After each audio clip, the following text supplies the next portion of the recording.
We know that soldiers in war-torn parts of the world found new meaning in the World War II song, "I'll be home for Christmas, if only in my dreams." Dreams are often associated with Christmas. What are you dreaming of this Christmas? Some of the younger people may be dreaming about what Santa may be bringing for them.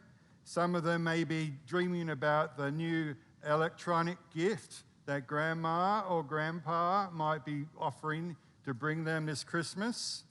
Some of you may be dreaming of a better year coming up, a year where the finances are better, where the health is better, where the weather is better. Some of you might be dreaming that your children will thrive, that you'll feel closer to God. Some of us may be dreaming that we will look thinner in the new year, and others of us may be dreaming that we'll win the lottery in the new year. Well, I suspect that Joseph and Mary had a few dreams as well.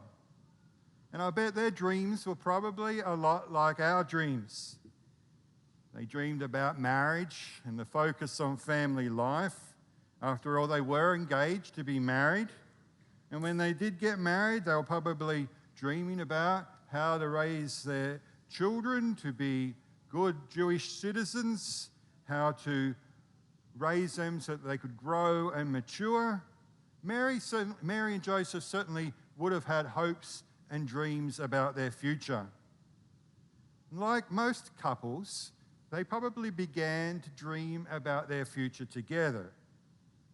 And that's all wonderful until we come to today's gospel reading, where Joseph's dreams about the future took a sudden turn for the worse and probably became for him a nightmare. Something had gone terribly wrong. Mary announced to him that she was pregnant and was going to have a child, and Joseph recognized this for the potential scandal that it was. There's a passage in Jewish scriptures which says that if a woman is with child before she lives with her husband, she's guilty of adultery, and she could be stoned to death. Well, that's not what Joseph had planned.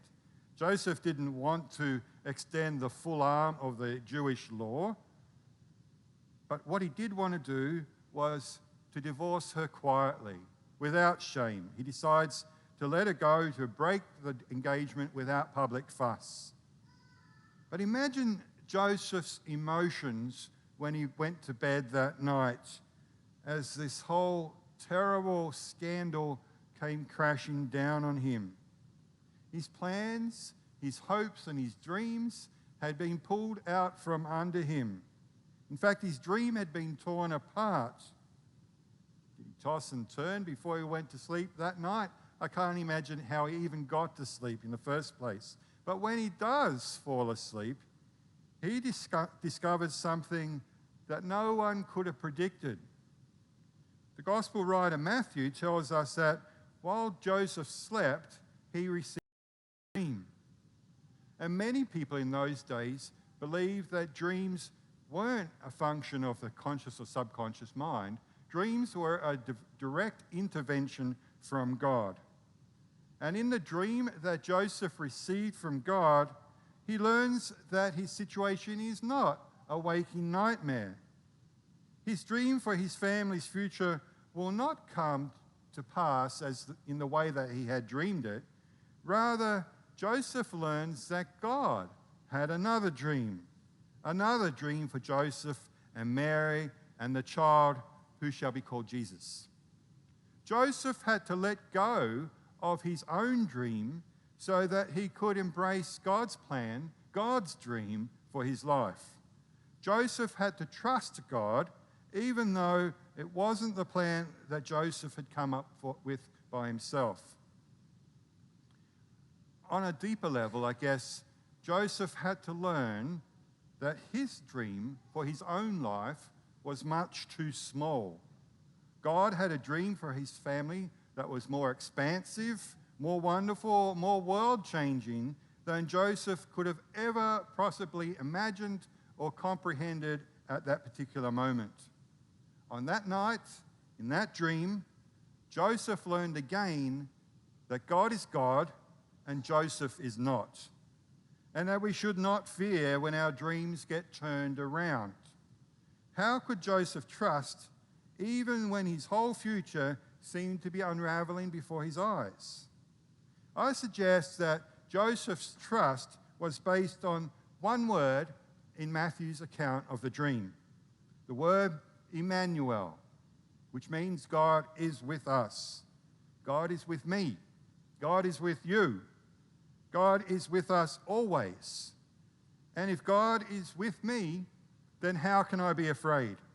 Is there anything or anyone in the universe that is bigger than my God or more powerful than my God? Not to my knowledge. And if that God is with me, if that God is with us, then that God also has a dream for you and for me, a dream for our church, a dream for our nation, a dream for the world. And God's dream is far bigger than any of us can possibly imagine. God's dream is that we live as though everything that is dead or dying within us will be raised to a new life, a fresh start, as our baptism in Jesus suggests. God's dream for us is that we will be so faithful to Jesus that his gospel will take flesh here and now in our lives. God's dream for us is amazing. When God dreams for our world, what does that dream look like? Well, I think Jesus told us what God's dream looked like. God's dream is where we forgive each other 70 times 7, where we love our enemies and pray for those who persecute us. God's dream is that we understand that whenever we feed the hungry or clothe the naked or care for the poor, we are doing those things for Jesus Christ himself. God is with us in Christ, and God has a dream for us in Christ. We're dreaming of a lot of things this Christmas season. Some of our dreams haven't come true. Some may never come true. Some of our dreams from 2019 may feel as though they turn into nightmares. But it's possible that God has a new dream for you. To let go of the past, to walk forward into the future with the resurrection in sight, that new life has the final answer. That's God's dream for us. That's our reality in Jesus. So we have no need to panic. We have no need to fear, because we can trust, as Joseph and Mary did, that God can lead us to that place,